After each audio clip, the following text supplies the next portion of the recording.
Hi, இந்த வீடியோவில் exercise 5.1ல third sum பார்க்கலாம். Find the value of P.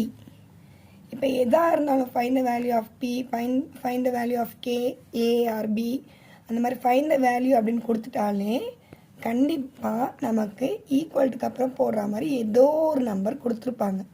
ஓகேவா? இப்போ இந்த சம்மில் பார்க்கலாம். ஃபர்ஸ்ட் சம்மில் வெர்டிசஸ் கொடுத்துருக்காங்க.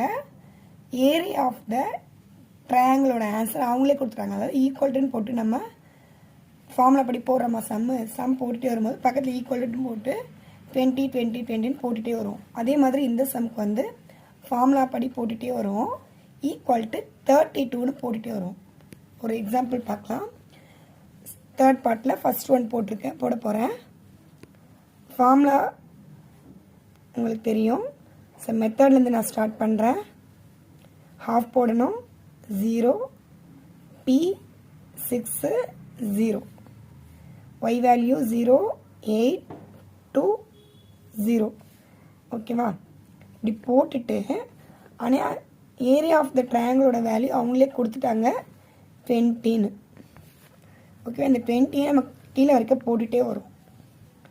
half 0 into 8 0 P into 2 2P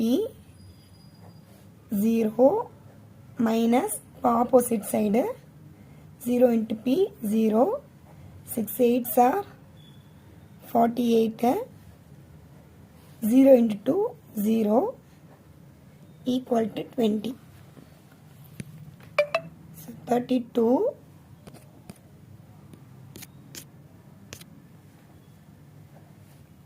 2P minus 48 equal to 20.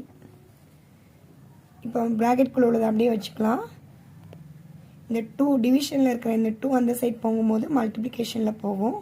So 20 into 2 40 ஆகிடும். இப்போ 2P அப்படியே வச்சுக்கலாம். இது வந்து 40 ஆகிடுமா? மைனஸ் 48ன்றது ஈக்குவல்ட்டுக்கு அந்த சைட் போகும்போது plus 48. So 2P equal to 88. அப்போ P வேல்யூ 2 மல்டிப்ளிகேஷனில் இருக்குது. இந்த சைடு வரும்போது டிவிஷனில் போகும். ஸோ P வேல்யூ 44 கேன்சல் பண்ணலாம். ஓகேவா? ஏரியா ஃபைண்ட் ஏரியா கண்டுபிடிக்கும் போது நம்ம ஆன்சரில் வந்து ஸ்கொயர் யூனிட் கொடுத்துருந்தா யூனிட் சென்டிமீட்டர் அப்படி போடுவோம். ஆனால் ஃபைண்ட் அந்த ஒரு வேல்யூவை நம்ம ஸ்பெசிஃபிக்காக கண்டுபிடிக்கும் போது ஸ்கொயர் போட மாட்டோம். அங்கே என்ன இருக்கோ அது மட்டும்தான் போடுவோம். 44 யூனிட்ஸ் 44. ஓகேவா? இப்போ செகண்ட் சம் பார்க்கலாம். P, P 5, 6 5, -2 இதில் வந்து 32ன்னு கொடுத்துருக்காங்க. Equal to 32. ஸோ 32 வச்சு போட போகிறோம். half P 5 5 திருப்பி லாஸ்ட்டாக P வந்துடணும். P 6 minus 2 finally P equal to 32. So half நான் ஃபார்முலா எழுதாமல் போடுறேன். ஆனால் நீங்கள் ஃபார்முலா எழுதி தான் போடணும். ஏன்னா ஃபார்முலாவுக்கு தான் எக்ஸாமில் மார்க் கொடுப்பாங்க. 6 into P 6P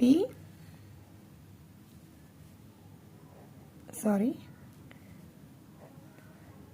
5 2s are 10 sign வேறு இருக்கனால minus 5P minus opposite side 5 into P 5P 5 6 are 30 minus 2 into P minus 2P equal to இந்த 32 போடணும். So half 6P plus 5P 11P minus 10 minus 5P minus 2P 3P plus 30 equal to 32. half 11P minus 10 minus உள்ள போகும்போது minus 3P ஆகும். minus 30 ஆகும். equal to 32. 11P minus 3P 8 11 minus 3 8 8P -10 -30 ஒரே சைனாக இருக்கிறதுனால add பண்ண போகிறோம். 10 30 40 ஈக்குவல் டு 32. ஸோ 8p இங்கே 8p -40 இப்படியே இருக்கட்டும். இந்த 2 அந்த சைட் போகும்போது மல்டிப்ளிகேஷன் ஆகும். 2 × 32 64. நெக்ஸ்ட்டு 8p இப்படியே இருக்கட்டும். -40 அந்த சைட் போகும்போது 64 + 40 104. So p = 104 divided by 8. Cancel பண்ணால் 1 8s are 8, 2 வரும். 3 8s are 24 unit. Answer. So find அப்படின்னு சொல்லிட்டு ஏதாவது ஒரு வேல்யூ கொடுத்துருந்தா கண்டிப்பாக நமக்கு ஈக்குவல்ட்டுக்கு அப்புறம் ஏதாவது ஒரு நம்பர் வரா மாதிரி இருக்கும் கொஸ்டினில். இப்போ இந்த கொஸ்டினில் வந்து ஈக்குவல்ட்டுக்கு அப்புறம் 20 போடுறோம். இங்கே 34th கொஸ்டின்லேயும் கிவன் பாயிண்ட்ஸ் ஆர் கொலீனியர் கொடுத்துருக்காங்க. கொலீனியர்னால் 0 கரெக்டாக ஆன்சரு. ஸோ அதே மாதிரி மெத்தடில் கண்டுபிடிச்சிட்டே வரணும். பக்கத்தில் ஈக்குவல் டு 0ன்னு போட்டே கண்டுபிடிச்சிட்டு வரணும். ஓகேவா? அதே மாதிரி தான் இங்கேயும் 6th கொஸ்டின் பாருங்கள். ஃபைண்ட் த கே வேல்யூ கண்டுபிடிக்க போகிறோம். அதே மெத்தடில் கண்டுபிடிப்போம். ஆனால் ஈக்குவல் டு இங்கே 28 கொடுத்துருக்காங்க. ஸோ 28ன்னு போட்டு கண்டுபிடிச்சிட்டே வரும். ஓகேவா? தேங்க்யூ.